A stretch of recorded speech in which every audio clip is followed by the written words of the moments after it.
کو دیکھتا ہوں، کبھی چاند کو دیکھتا ہوں، کبھی حضور کو دیکھتا ہوں، کبھی چاند کو دیکھتا ہوں، میں پھر حضور کو دیکھتا ہوں، میں پھر چاند کو دیکھتا ہوں۔ فرماتے ہیں کہ میں یہ دیکھ رہا تھا کہ 14ویں کا چاند زیادہ خوبصورت ہے یا میرا حبیب زیادہ خوبصورت ہے۔ فرماتے ہیں کہ جب میں تھک ہار کے نا اس نتیجے پہ پہنچا کہ چاند سے تشبیہ دینا، چاند سے تشبیہ دینا یہ بھی کوئی انصاف ہے؟ چاند کے چہرے پہ داغ ہے، میرے نبی کا چہرہ صاف ہے۔ فرماتے ہیں کہ میں اینڈ پہ پھر کسی نتیجے پہ پہنچا کہ نہیں، ساری دنیا سے حسین تر، حسینوں سے بھی حسین تر جو ہے نا وہ میرے حبیب کی ذات ہے۔ اور یہ تو دنیا داری کی باتیں ہیں نا کہ اگر دنیا میں کسی محب کا ایک محبوب ہوتا ہے نا تو وہ پھر اس کو میسج کرتا ہے، اس کو پیغام بھیجتا ہے، اس کی تعریف میں قصیدے لکھتا ہے، اس کی تعریف لکھتا ہے، اس کی غزلیں لکھتا ہے، اس کی شاعری لکھتا ہے، اشعار لکھتا ہے اس کے بارے میں۔ تو اب ہم دیکھتے ہیں کہ کیا اللہ تبارک و تعالیٰ نے بھی اپنے حبیب کے لیے کچھ لکھا ہے؟ کیا اللہ تبارک و تعالیٰ کی ذات نے بھی اپنے محبوب کے لیے کچھ لکھا ہے؟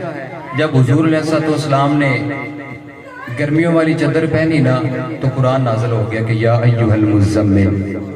جب آپ نے سردیوں والی کملی اوڑھی تو قرآن پھر نازل ہو گیا یا ایھا المدثر۔ اور جب نظر آپ کے چہرے پہ پڑی تو فرمایا والضحیٰ، جب زلفوں پہ نظر پڑی تو فرمایا واللیل اذا سجا، جب سینے پہ نظر پڑی تو فرمایا الم نشرح لک صدرک، جب ہاتھوں پہ نظر پڑی تو فرمایا ید اللہ فوق ایدیہم۔ اور پھر اعلیٰ حضرت نے اس کی ترجمانی اس طرح کی ہے، آپ فرماتے ہیں کہ آپ نے سنتے رہتے ہیں کہ مصطفیٰ جان رحمت پہ لاکھوں سلام، شمع بزم ہدایت پہ لاکھوں سلام۔ آپ فرماتے ہیں کہ پتلی پتلی گلے قدس کی پتیاں، اس جبین سعادت پہ لاکھوں سلام۔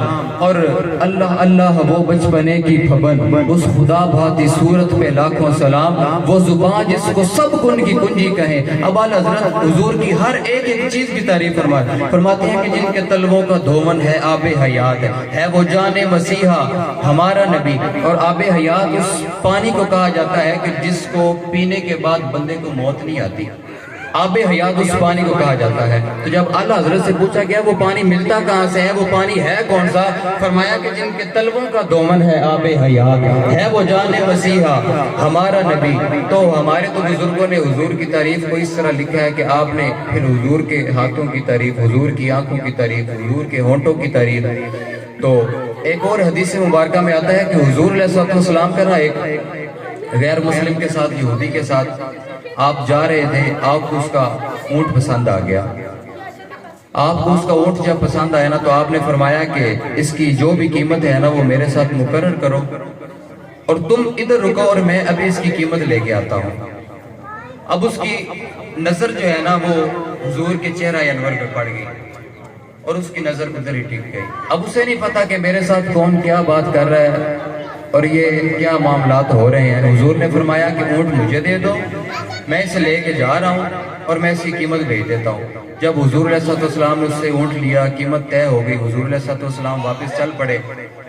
جب تک اس کی نظر حضور پہ پڑتی رہی وہ چپ کر کے کھڑا رہا اور جیسے حضور علیہ السلام نظروں سے اوجھل ہوئے تو وہ سوچوں میں گم ہو گیا کہ تو نے یہ کیا بے وقوفی کر دی ہے کہ بندہ نہ تجھے جانتا ہے نہ پہچانتا ہے، نہ تو کبھی ملا ہے نہ کبھی ملاقات ہوئی، تو نے بغیر جانے پہچانے کسی بھی شخص کو ایسے اونٹ دے کے بھیج دیا ہے۔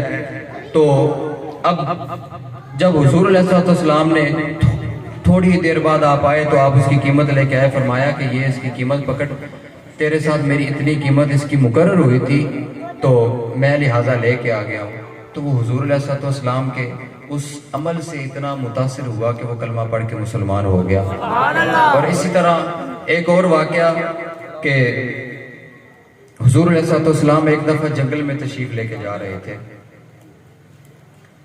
حضور علیہ السلام نے دیکھا کہ ایک یہودی نے ایک جال لگا رکھا تھا۔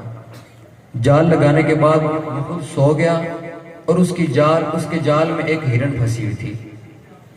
اور آج کچھ انسان ہو کے، اشرف المخلوقات ہو کے بھی جانوروں سے بدتر ہیں اور حضور کی شانوں کو، حضور کی عظمتوں کو، حضور کی رفعتوں کو نہیں سمجھتے، نہ دیکھ پاتے ہیں۔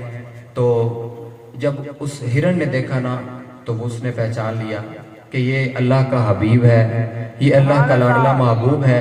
تو وہ ہرن نے حضور کی بارگاہ میں عرض کی کہ یا رسول اللہ، اس یہودی نے جال لگایا ہے اور میں غلطی سے اس جال میں پھنس گئی ہوں، تو آپ مہربانی فرما کے مجھے اس جال سے نکال دیں، میرے چھوٹے چھوٹے بچے ہیں، میں ان کو جا کے دودھ پلا کے تو فوری واپس آ جاؤں گی۔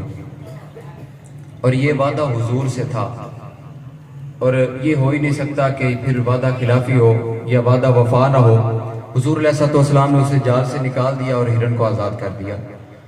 اب جب ہرن کو آزاد کیا نا تو اس یہودی کی آنکھ کھل گئی، تو وہ بڑا خوش ہوا کہ جناب یہ مسلمانوں کا نبی ہے اور آج میرے پاس پھنس گیا۔ یہ ہو سکتا ہے کیونکہ جانور نے اس سے بات کی اور جانور جائے جال سے نکل کے اور پھر واپس آ جائے، تو وہ بڑا اس بات پہ خوش تھا، اور اس نے اسی بات کی وجہ سے حضور علیہ السلام کو ادھر ہی کھڑا کر دیا، اور اس نے کہا کہ جب تک، اگر آپ کہتے ہیں کہ وہ ہرن اپنے بچوں کو دودھ پلا کے واپس آ جائے گی، جب تک وہ نہیں آتے تو آپ ادھر میرے پاس رہیں گے، میرے پاس رکیں گے۔ تو ابھی وہ گفتگو چل رہی تھی تو ادھر سے ہرن بھی آ گئی، اور اکیلی نہیں آئی بلکہ اپنے بچوں کو ساتھ لے کے آئی ہے۔ اور جیسے وہ یہودی نے اس چیز کو دیکھا، اس عمل کو دیکھا، اس نے اس سارے واقعوں کو دیکھا تو وہ حیران اور پریشان ہو گیا۔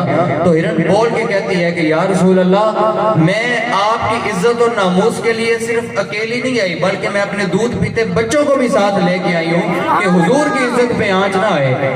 آج ہم جناب والا عشق رسول کے دعوے بھی کرتے ہیں، اور جو ہی 12 ربیع الاول آتا ہے تو ہم جس طرح وہ چونٹیوں کی بلوں میں پانی پڑے تو وہ چونٹیاں نہیں نکلتی، ہم جناب روڈوں پہ نکلتے ہیں کہ غلامی رسول میں موت بھی قبول ہے، ہونا عشق مصطفیٰ تو زندگی فضول ہے۔ اور جب باری آتی